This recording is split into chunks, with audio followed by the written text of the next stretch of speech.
Hello friends, welcome back to my channel Lalita Success Academy. कैसे हैं आप सभी? आई होप अच्छे होंगे और अपनी तैयारी को भी बेहतर ढंग से कर रहे होंगे। जैसे कि आप सभी जानते हैं, आपका एग्ज़ाम अब बहुत ही नज़दीक है, तो आप अच्छे से जितना भी पढ़े हैं उसका रिवाइज भी कर रहे होंगे। आज की इस क्लास में हम कुछ पॉजिटिव और नेगेटिव टैग वर्ड्स के बारे में देखेंगे, जिसके माध्यम से आप आसानी से पेपर में आंसर को ढूंढ पाएंगे। तो आप वीडियो में अंत तक बने रहिएगा, क्योंकि वीडियो के अंत में हम कुछ क्वेश्चनों को भी लेकर आए हैं, जिसके माध्यम से पता चलेगा कि किस प्रकार से पेपर में आपको आंसर को ढूंढना है। तो चलिए इस बेहतरीन क्लास की शुरुआत करते हैं। सबसे पहले हम निगेटिव टैग वर्ड्स के बारे में जानेंगे। यदि आपको क्वेश्चन में केवल, मात्र, सिर्फ या फिर ओनली मिल रहा है, तो ये सभी निगेटिव वर्ड्स टैग वर्ड्स हैं।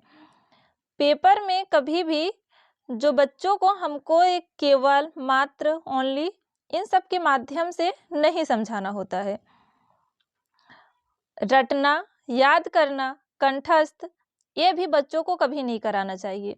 देखिए, आप पेपर को सॉल्व करते वक्त ये देखिएगा कि बच्चा ही सब कुछ है। जो कुछ भी करना है वो सिर्फ हमको बच्चों के अनुसार करना है, अपने अनुसार कुछ भी नहीं करना है। जो बच्चा होता है सब कुछ उसके अकॉर्डिंग ही होता है, ना कि टीचर के अकॉर्डिंग। तो टीचर को आप कभी भी वरीयता नहीं देंगे, हमेशा किसको वरीयता देंगे? बच्चे को देंगे। यदि आप बच्चे को वरीयता देकर प्रश्न को सॉल्व करेंगे तो कभी भी आप एक भी प्रश्न गलत नहीं करेंगे। बच्चों को हमें कभी भी रटने के लिए, याद करने के लिए या फिर कंठस्थ करने के लिए नहीं कहना चाहिए।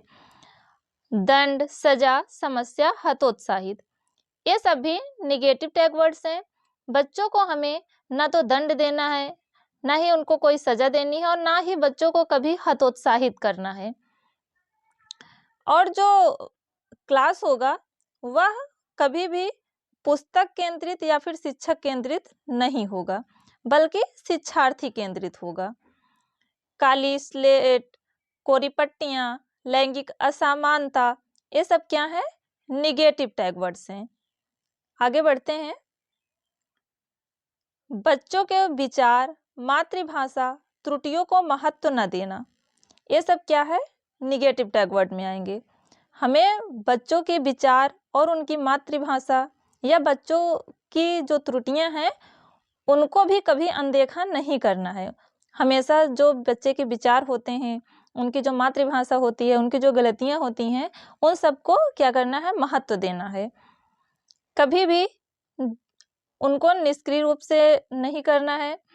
रोजगार, व्यावसायिक, उच्च ग्रेड की शिक्षा, ये सब बच्चे जो होते हैं उनको जब शिक्षा प्राप्त कराई जाती है तो उच्च ग्रेड पाने के लिए, रोजगार करने के लिए या व्यवसाय करने के लिए इस प्रकार से शिक्षा नहीं दी जाती है। जैसे कि सीमित करना, व्याख्या, परिभाषा, व्याख्यान, मानकीकृत, वेधन और अभ्यास, पृथक्करण और नामांकित, ये सभी क्या है? निगेटिव टैग वर्ड्स के अंतर्गत आएंगे। पृथक्करण, नामांकित, जैसे कि जो बच्चे हैं कभी भी हमको उनके अंदर पृथक्करण नहीं करना है, ना ही बच्चों के अंदर कभी भी बच्चों के बीच तुलना करना है। योगात्मक आकलन, ये भी निगेटिव टैग वर्ड्स के अंतर्गत आएगा। उपेक्षा, अनुशासन, नियंत्रण, ये सब भी निगेटिव टैग वर्ड्स हैं। बच्चों की कभी हमको ना ही उपेक्षा करनी है, ना ही उनको अनुशासन में रखना है, ना ही उन्हें नियंत्रण करना है। ये सभी क्या हैं? सभी निगेटिव टैग वर्ड्स के अंतर्गत आएंगे। अब देखते हैं कि पॉजिटिव टैग वर्ड्स क्या होते हैं। पॉजिटिव टैग वर्ड्स के अंतर्गत आएंगे जैसे बच्चों का सर्वांगीण विकास करना, करके सीखना, हस्तपरक अनुभव, सम्मान, लगाव, प्रोत्साहन, जिज्ञासा, बाल केंद्रित, व्यवहारिक कुशलता, वास्तविक दैनिक जीवन से जोड़ना, लोकतांत्रिक या प्रजातांत्रिक वातावरण, ये सब क्या है? पॉजिटिव टैग वर्ड्स हैं। हमें बच्चों का सर्वांगीण विकास करना है। बच्चों को कहना है कि वे स्वयं करके सीखें। बच्चों को हमेशा प्रोत्साहन देना है और हमेशा जो है उनकी दैनिक या वास्तविक जीवन से जुड़ी हुई चीजें हमको बतानी है। आगे है समावेशी कक्षा, दृश्य और श्रव्य सामग्री, संसाधन, विभिन्न संदर्भों में भाषा प्रयोग, अवसर, सक्रिय, समझना, खोजबीन, समालोचनात्मक चिंतन, संवेदनशील, रचनात्मक आकलन, ये सभी क्या है? पॉजिटिव टैग वर्ड्स हैं। बच्चों को हमेशा खोजबीन के माध्यम से ही शिक्षा देनी चाहिए और उनके समालोचनात्मक चिंतन को बढ़ावा देना चाहिए। बच्चों को हमें संवेदनशील बनाना है। बच्चों की जो गलतियां हैं, जो उनकी भ्रांतियां हैं, उन्हें महत्व देना है। उनकी मातृभाषा को महत्व देना है, बहुभाषिकता को महत्व देना है और हमेशा बच्चों के बीच चर्चा करना ये तो बहुत जरूरी होता है और उनके संवेग को समझना है। तो ये सभी क्या है? पॉजिटिव टैग वर्ड्स हैं। तो अभी तक हमने निगेटिव और पॉजिटिव टैग वर्ड्स को देखा है। अब हम कुछ क्वेश्चन के माध्यम से इसको समझेंगे कि पेपर में हमें किस प्रकार से आंसर को ढूंढना है।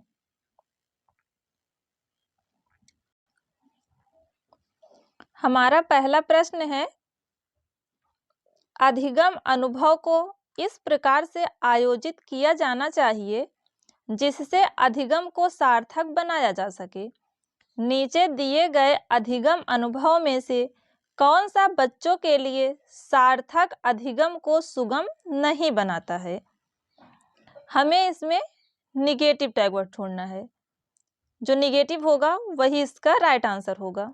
ऑप्शन दिया गया है, विषय वस्तु को केवल याद करने के आधार पर पुनरावृत्ति। इसमें क्या मिला? केवल और याद करना। ये दो निगेटिव टैग वर्ड्स मिले हैं और क्वेश्चन भी हम क्या पूछा है? निगेटिव पूछा है। तो आगे पढ़ने की जरूरत ही नहीं है। इसका आंसर क्या हो जाएगा? Option A. आगे के ऑप्शन देख लेते हैं। विषय वस्तु पर प्रश्न बनाना, प्रकरण पर परिचर्चा और वाद विवाद, प्रकरण पर प्रस्तुतिकरण, ये सभी क्या है? पॉजिटिव वर्ड हैं। तो इसमें निगेटिव पूछा था तो इसका राइट आंसर हो जाएगा ऑप्शन ए। अगला प्रश्न है, बाल केंद्रित शिक्षा शास्त्र का अर्थ है बच्चों को नैतिक शिक्षा देना, बच्चों को शिक्षक का अनुगमन और अनुकरण करने के लिए कहना, बच्चों की अभिव्यक्ति और उनकी सक्रिय भागीदारी को महत्व देना, बच्चों को पूर्ण रूप से स्वतंत्रता देना। ऑप्शन सी में क्या कह रहा है कि बच्चों को अभिव्यक्ति और उनकी सक्रिय भागीदारी को महत्व देना। तो हमेशा हमको सबसे आगे किसको रखना है? बच्चे को रखना है। तो इसका सबसे जो सटीक आंसर होगा वह होगा ऑप्शन सी। अगला प्रश्न है, बच्चे तब सर्वाधिक सृजनशील होते हैं जब वे किसी गतिविधि में भाग लेते हैं। शिक्षक के डांट से बचने के लिए, दूसरों के सामने अच्छा करने के दबाव में आकर, अपनी रुचि से या फिर पुरस्कार के लिए। तो जो बच्चे होते हैं वे सर्वाधिक सृजनशील तब होते हैं जब वे किसी भी गतिविधि में अपनी रुचि से, अपनी इच्छा से भाग लेते हैं। तो इसका राइट आंसर क्या हो जाएगा? Option C. अगला प्रश्न है, बच्चों और उनके अधिगम के संदर्भ में निम्नलिखित कथनों में से कौन सा सही है? ऑप्शन ए कह रहा है, बच्चों को अधिगम हेतु प्रेरित करने के लिए उन्हें पुरस्कृत एवं दंडित करना चाहिए। यह तो निगेटिव टैग वर्ड है। सभी बच्चे सीखने के लिए स्वाभाविक रूप से प्रेरित होते हैं तथा सीखने में सक्षम हैं। यह बिल्कुल ही राइट आंसर है इसका। आगे के ऑप्शन देखेंगे। बच्चों को सीखने के लिए अभिप्रेरणा तथा सीखने के लिए उनकी क्षमता केवल आनुवांशिकता के द्वारा पूर्व निर्धारित है। बिल्कुल भी नहीं। ऑप्शन डी कह रहा है कि बच्चों की सामाजिक आर्थिक पृष्ठभूमि, उनकी प्रेरणा एवं अधिगम सक्षमता को निर्धारित व सीमित करती है। बच्चों की जो सामाजिक आर्थिक पृष्ठभूमि है वह कभी भी उनकी जो अधिगम क्षमता है उसको सीमित नहीं करेगी। तो ये भी इसका आंसर बिल्कुल नहीं होगा। तो इसका राइट आंसर क्या हो जाएगा? Option B. अगला प्रश्न है, प्रतिभाशाली होने का संकेत नहीं है। इसमें नहीं पूछ रहा है। सृजनात्मक विचार, दूसरों के साथ झगड़ना, अभिव्यक्ति में नवीनता या फिर जिज्ञासा। तो सृजनात्मक विचार, अभिव्यक्ति में नवीनता, जिज्ञासा, ये सब तो बच्चे को जो है वह उसके प्रतिभाशाली होने का संकेत है। क्वेश्चन में नहीं पूछा है तो नहीं क्या हो जाएगा? ऑप्शन बी, दूसरों के साथ झगड़ना। ये जो दूसरों के साथ झगड़ना है यह प्रतिभाशाली होने का संकेत नहीं है। जो प्रतिभाशाली बच्चे होते हैं वह दूसरों से झगड़ते नहीं हैं। अगला प्रश्न है, सीखना समृद्ध हो सकता है यदि वास्तविक दुनिया से उदाहरण को कक्षा में लाया जाए जिसमें विद्यार्थी एक दूसरे से अंतःक्रिया करे और शिक्षक उस प्रक्रिया को सुगम बनाए। बी कह रहा है कक्षा में अधिक से अधिक शिक्षण सामग्री का प्रयोग किया जाए। सी कह रहा है कि शिक्षक विभिन्न प्रकार की व्याख्यान और स्पष्टीकरण का प्रयोग करें। देखिए इसमें दिया गया व्याख्यान, तो व्याख्यान क्या होता है? निगेटिव टैग वर्ड होता है, तो यह तो बिल्कुल ही नहीं होगा। कक्षा में आवधिक परीक्षाओं पर अपेक्षित ध्यान देना चाहिए, परीक्षाओं पर ध्यान नहीं देना चाहिए। तो इसका सबसे जो सटीक आंसर है वह क्या है? Option A. सीखना समृद्ध कब होगा? जब वास्तविक दुनिया से उदाहरण को कक्षा में लाया जाए जिसमें विद्यार्थी एक दूसरे से अंतःक्रिया करें और शिक्षक उस प्रक्रिया को सुगम बनाए। अगला क्वेश्चन है, सफल समावेशन को निम्नलिखित की आवश्यकता होती है सिवाय पृथक्करण, अभिभावकों की भागीदारी, क्षमता संवर्धन, संवेदनशील बनाना। इसमें कह रहा है सफल समावेशन, तो जो समावेशन है उसमें अभिभावकों की भागीदारी भी जरूरी है, क्षमता संवर्धन भी, संवेदनशील बनाना भी। लेकिन इसका पृथक्करण जो है ये नहीं होना चाहिए। तो इसमें यही पूछा था, तो इसका राइट आंसर होगा ऑप्शन ए। अगला प्रश्न है, अनेक घटनाओं के बारे में बच्चों के द्वारा बनाए गए सहजानुभूत सिद्धांतों के संदर्भ में एक शिक्षिका को क्या करना चाहिए?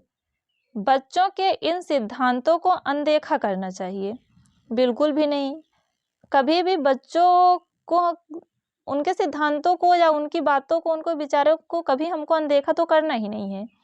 बच्चों को दंडित करना चाहिए, ये भी निगेटिव टैग वर्ड है। बच्चों को हम दंडित भी नहीं कर सकते हैं। बार बार याद करने के द्वारा एक सही सिद्धांत से बदल देना चाहिए। याद करना ये भी क्या है? निगेटिव टैग वर्ड है।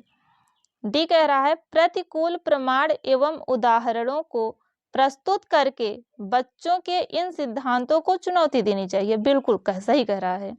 तो इसका राइट आंसर क्या हो जाएगा? Option D. अगला प्रश्न है, शिक्षण अधिगम प्रक्रिया में वंचित समूह से संबंधित विद्यार्थियों के द्वारा सहभागिता कम होने की स्थिति में एक शिक्षक को क्या करना चाहिए? बच्चों को विद्यालय छोड़ने के लिए कहना चाहिए? बिल्कुल भी नहीं। इस स्थिति को जैसी है स्वीकार कर लेनी चाहिए?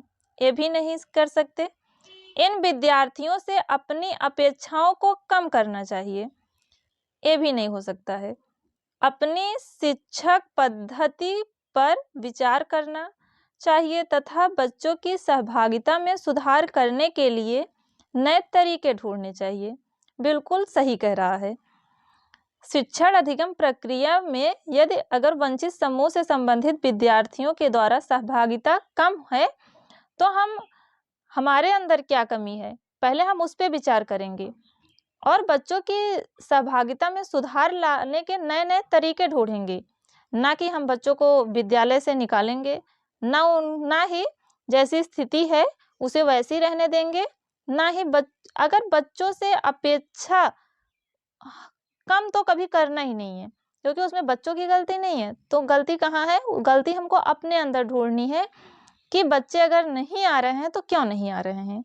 इस प्रकार इसका राइट आंसर क्या हो जाएगा? Option D. अगला प्रश्न है, बच्चों के अधिगम को सुगम बनाने के लिए अध्यापकों को एक अच्छे कक्षाई परिवेश का सृजन करने की आवश्यकता होती है। इस प्रकार के अधिगम परिवेश का सृजन करने के लिए नीचे दिए गए कथनों में से कौन सा नहीं है? इसमें नहीं पूछा है। आप क्वेश्चन को ध्यान से पढ़िएगा, क्योंकि एक जल्दबाजी में हम ध्यान नहीं देते हैं कि क्वेश्चन में पूछ क्या रहा है। तो बच्चों के प्रयासों को स्वीकृति देना, ये तो सही है। अध्यापकों के अनुसार कार्य करना, बच्चों को स्वीकार करना, अध्यापक का सकारात्मक रुख, इसमें नहीं पूछा है तो नहीं कौन सा होगा? ऑप्शन बी, अध्यापकों के अनुसार कार्य करना। अध्यापकों के अनुसार कार्य नहीं करना है, बल्कि विद्यार्थियों के अनुसार कार्य करना है। तो उम्मीद करते हैं कि आपको यह क्लास काफ़ी अच्छा लगा होगा। यदि वीडियो अच्छा लगा हो तो आप एक लाइक ज़रूर कीजिए, और यदि आप हमारे चैनल पर नए हैं तो चैनल को सब्सक्राइब कर लें। मिलते हैं ऐसे ही और नए क्लास के साथ अगले वीडियो में। तब तक के लिए आप अपना ख्याल रखिए। धन्यवाद।